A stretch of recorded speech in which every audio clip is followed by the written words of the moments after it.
Cuando escuchamos contracultura nos vienen a la mente grupos de personas muy particulares, con una forma de vida que nos resulta un tanto ajena o extraña. Incluso cuando escuchamos esta palabra puede llevarnos a pensar en extravagancia, exageración, pues veremos que va más allá de eso.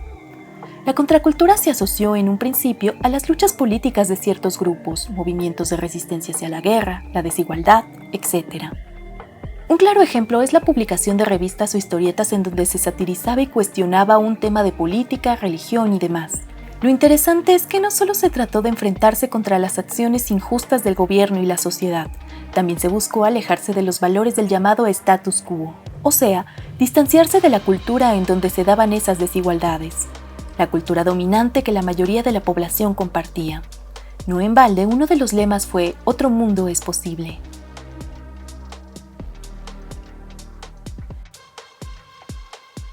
Podríamos pensar que la contracultura es solo llevar la contraria porque este status quo no representa a todos, pero es más que eso. Es una llamada de atención a no dar por hecho que está bien que existan estándares que dictan cómo debe ser la cultura. Y es que esta no solo trata de nuestros gustos y preferencias, es algo que nos conforma, nos hace comunicarnos de tal modo, tener ciertas creencias, desear ciertas cosas. En resumen, ser como somos. Es como decir que no podemos separar a un sujeto de su sociedad, de su cultura, y que los problemas que hay en el mundo tienen que ver con la imagen de la realidad que nos han inculcado y que inculcamos en otros aún sin saberlo. Queramos o no, en gran medida somos una imagen de eso que está a nuestro alrededor. La contracultura nos habla de una oposición frente a tradiciones, pero también de una búsqueda por crear nuevos hábitos, estilos, maneras de hacer arte y en general nuevas formas de vida. Un claro ejemplo son los roles de género tradicionales que eran parte de la cultura legítima, aquella que no se cuestionaba. ¿Qué se iba a poner en duda si no era un tema de discusión? ¿Si esos roles se daban por naturales? Algunos movimientos contraculturales pudieron cuestionar el tema del género, no solo discutiéndolo abiertamente, lo cual es importante, sino precisamente buscando alternativas, creando comunidades donde las personas no se vieran juzgadas por no compartir tales identidades. Poco a poco, estas nuevas corrientes fueron creando lenguajes de vida. Se abrieron espacios para que surgieran pensamientos que ya no necesariamente tenían que ver con el género, siguiendo el ejemplo que habíamos mencionado. La contracultura permitió que hubiera espacios de experimentación.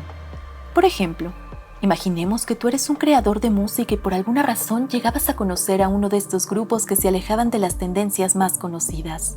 Entonces, poco a poco se abría la posibilidad de ser atravesado por nuevas influencias.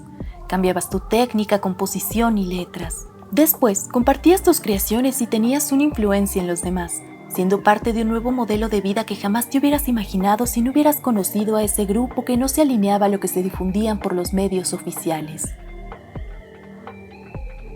Y aunque muchos no se sintieran atraídos hacia estilos de vida alternativos, el mismo hecho de saber que existían quienes no se acoplaban a los estándares hablaba de una diversidad que poco a poco fue cambiando los imaginarios de la sociedad. Es decir, se caía poco a poco en cuenta que había algo más allá de lo conocido. Es así que en estos movimientos se ha apostado por crear nuevas colectividades, influenciando a los demás, en las calles, en internet, en escuelas y otros centros educativos. La difusión es importante porque puede cambiar las ideas del otro, lo que muchas veces no es tan fácil, pues comúnmente lo desconocido genera incomodidad.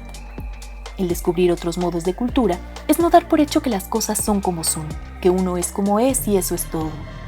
Si se analiza este fenómeno a la ligera, muchos podrán decir, ok, hubo nuevo maquillaje, vestimentas y accesorios, rebeldía y desenfreno. Pero en realidad con estos cambios se dieron nuevas visiones del mundo también, aunque no son cosas fáciles de captar cuando uno está fuera de estos círculos, y menos cuando se opina a través de prejuicios. Pongámoslo en estos términos. Con la contracultura se puede tener un papel activo en la cultura, recibiendo influencia de lo ya establecido, por supuesto, pero modificándolo y transgrediéndolo. Y bueno, en los últimos años se han dado un sinfín de cambios. Ya se aceptan muchos más estilos, la variedad parece ser parte de lo cotidiano. Se podría decir que hay mayor diversidad, sin embargo, algunos críticos del tema dicen que no es tanto así. Es cierto que existe un mayor número de prácticas, de identidades, donde uno puede tomar elementos de aquí, de allá, combinarlos y encontrar variedad en su vida. Sin embargo, en ocasiones esto se queda en hábitos de consumo, digamos, superficiales. Puedo vestirme de tal manera, identificarme con variados estilos fuera de lo normal. Pero ¿qué pasa si no me sumerjo de verdad en ese mundo? Si solo se queda justamente en la apariencia, en algo que puedo presumir pero que no me hace conocer otras realidades donde me involucre de verdad, como uno se involucra al leer un libro apasionante. Sería en su lugar una diversidad que es más bien una ilusión de diversidad.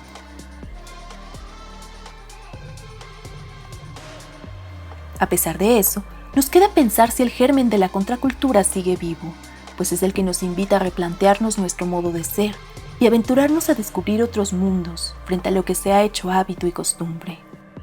¿O tú qué piensas?